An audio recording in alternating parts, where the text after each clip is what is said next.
وفي فجر يوم الاثنين الذي قبض فيه، وبينما المسلمون يصلون صلاة الفجر، إذ انكشف الستار الذي على بيت عائشة، ورأى الصحابة حبيبهم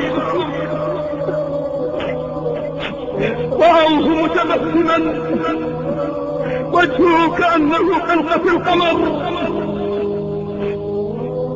كيف لا يتبسم وصفوف المسلمين متراصة متكاملة لصلاة الفجر؟ قلت ثم ثم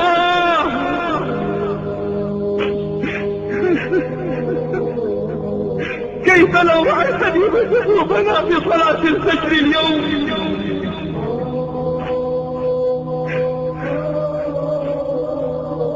نظر إلى أصحابه نظرة وداع أخيرة، وما كتب ذلك الستار بعد ذلك اليوم.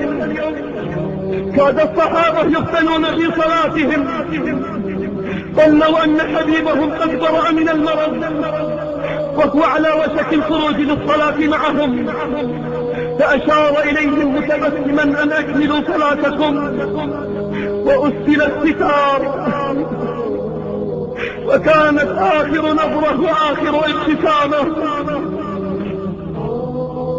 وطفق الألم والوجع يزداد عليه، صلوات ربي وسلامه عليه، وبدأ يتغشاه من الألم والكرب ما الله به عليم.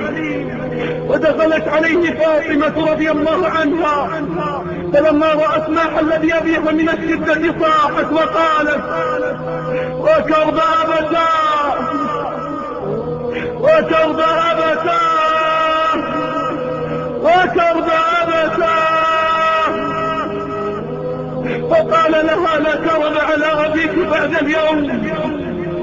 فسارها فبكت، ثم سارها فضحكت، فسألتها عائشة عن ذلك فقالت: ما كنت لأبكي سر رسول الله صلى الله عليه وسلم، لكنها أخبرت بذلك بعد وفاته.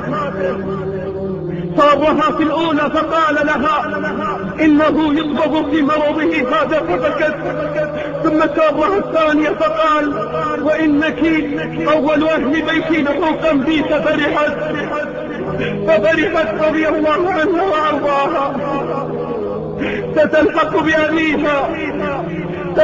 بأبيها في مقعد صدق عند مليك مقتدر، فكيف لا تفرح؟ فقد بشرها بأنها سيدة نساء العالمين. ثم دعا بالحسن والحسين فقبلهما وذكرهما ووعظهما، ثم دعا أزواجه فوعظهن وذكرهن. ثم دنت لحظات الاحتضار، وأخذ الوجع يشتد ويزيد. كان يقول لعائشة: لم أزل أجد ألم الطعام الذي أكلت بخيبر. قلت: أنا قاتل الله اليهود، فلقد سموا نبينا، ومسلسل غدرهم ومشرهم لم ينتهي إلى اليوم. ثم أسندت عائشة إلى صدرها فكانت تقول: من أعظم نعم الله علي أن رسول الله صلى الله عليه وسلم توفي في بيتي وفي يومي وبين سحري ونحري، وقد جمع الله بين ريحي وريحه عند موته. وفي آخر لحظاته دخل عليه عبد الرحمن بن أبي بكر وبيده السواك، فأخذت عائشة منه بعلمها أن حبيبها يحب السواك، تقول: فلينت له بريقي ثم أعطيته إياه، فأخذ يستاك ويضع يده في ركوة فيها ماء ويمسح على وجهه ويقول: لا إله إلا الله، لا إله إلا الله، إن للموت سكرات. تقول عائشة: ما رأيت الوجع على أحد أشد منه على النبي صلى الله عليه وسلم. وما إن فرق من السواك حتى رفع يده مشيرا بسبابته وشخص بصره نحو السقف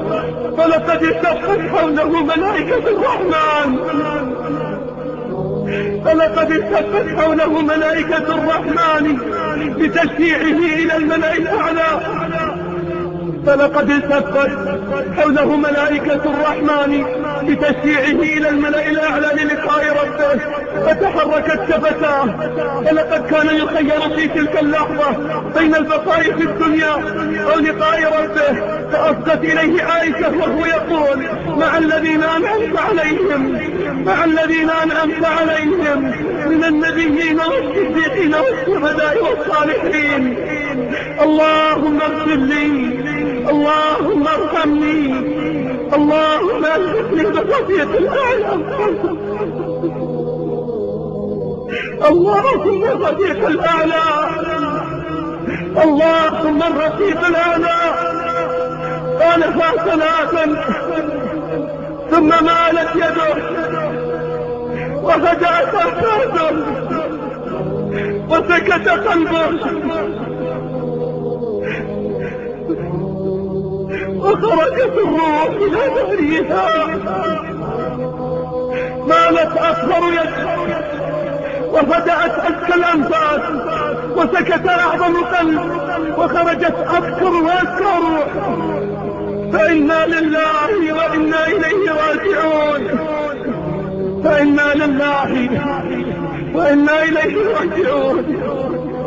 بالله ما أخذ ولله ما أعطى وكل شيء عنده بمقدار عالم الغيب والشهادة الكبير المتعال فعظم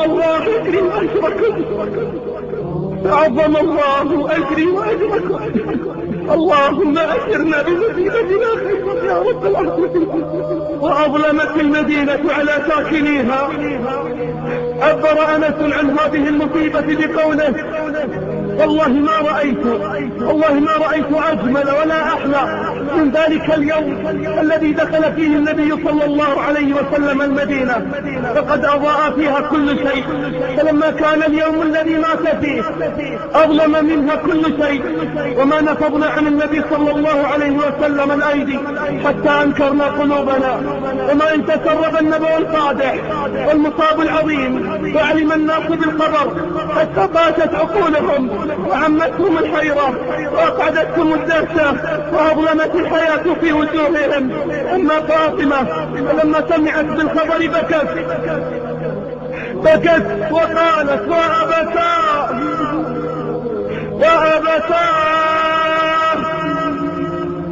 أجاب ربا دعاه وأبتا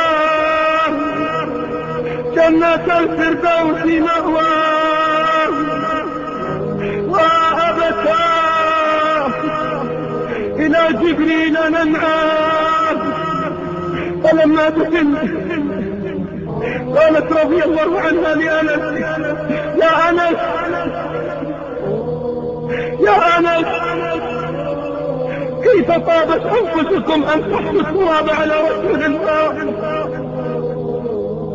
يا أنس كيف طابت أنفسكم أن تحطوا التراب على رسول الله قلت والله ما طابت ولكن أرضى